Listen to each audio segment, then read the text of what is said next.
si Oscar Buenaobra, action man ka talaga, Mark Ramos. Salamat to, no? Pag ako, binoto nyo, bahala kayo sa buhay nyo. Game na ho. Sino pa yung nagpapa-shoutout? Isa na lang. Oh. Saan ka punta? To the moon. Mark, di mo ako na-shoutout. O yan ha. Kasama ka na ha. Welcome to the friends. Romeo Cano. Tuloy na.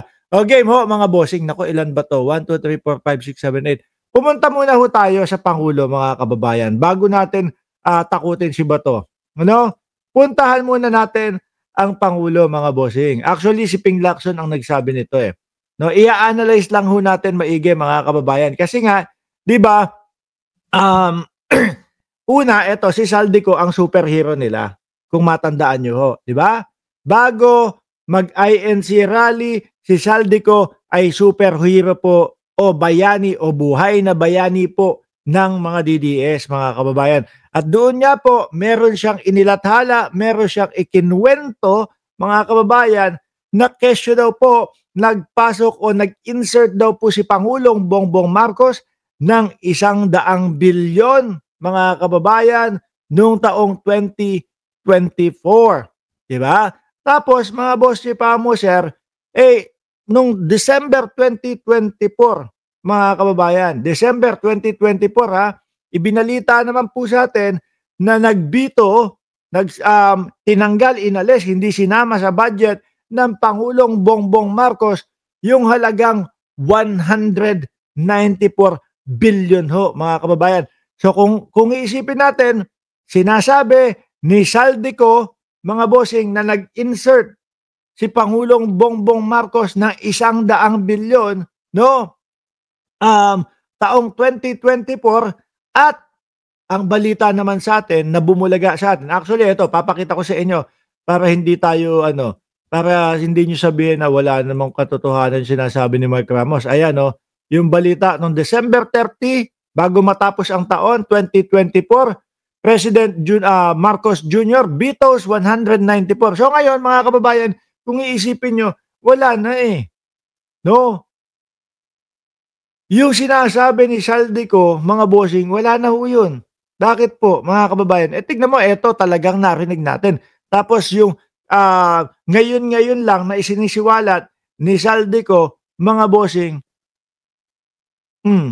halatang gawa-gawa lang po, 100 billion. Ngayon, si Senator Ping Lacson nagsalita ho, mga kababayan.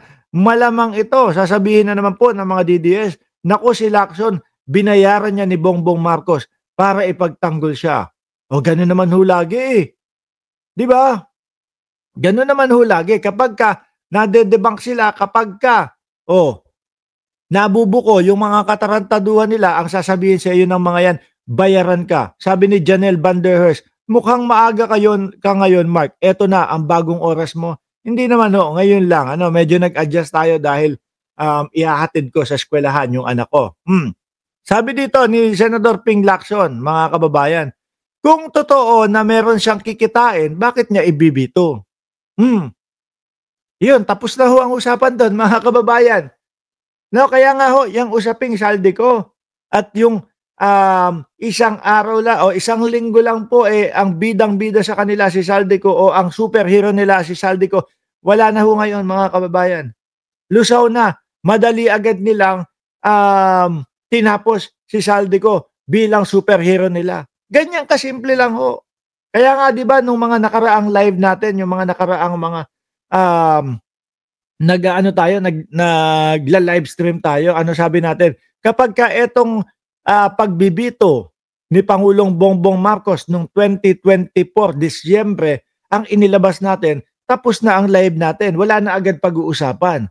Kasi hindi na po tumugma doon sa ni Saldico Biruin mo, mag-i-insert ang Pangulo 100 billion tapos tatanggalin niya 194 billion. Anak ng tokwa. Paano yun? Lugi pa. Kung may kikitain nga naman talaga ang Pangulo, bakit naman niya tatanggalin? Mas malaki pa yung tinanggal niya.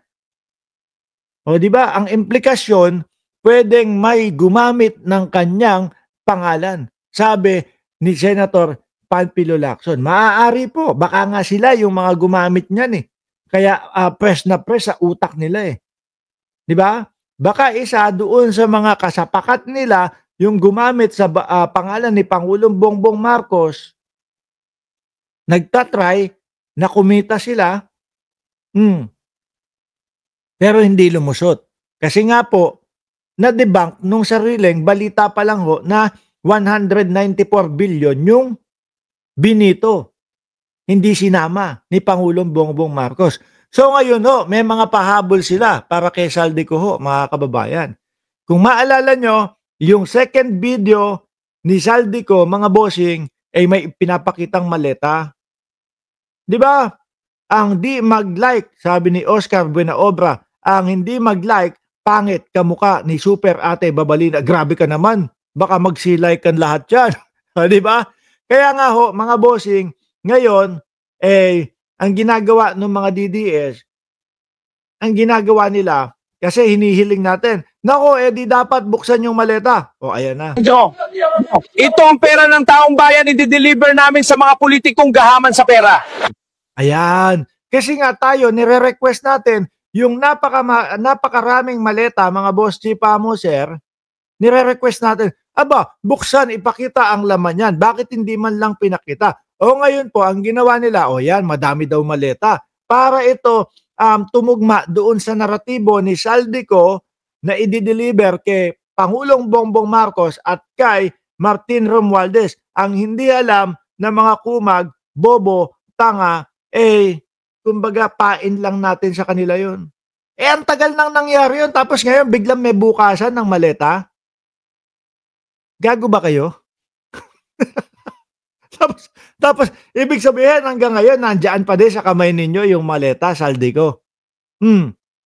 Di po ba? Ang tagal nang nangyari nun, mga kababayan, kung totoo yun. Tapos ngayon, biglang nabuksan yung maleta. Halata ho, sila, mga boss G Pamoser, nagawa-gawa na lang nila yon na hindi nila iniisip yung naratibo nila, hindi nila iniisip kung ano yung mga ilalabas nila. Hindi nga nila naisip na makukuha na ng picture yung conduction sticker nung sasakyan Di po ba? Hindi nga nila naisip na tanggalin yung etiketa o yung presyo o yung tag Di ba? Sabi ni Shiro Kansaki, pera ba yan? AI to, tingin ko.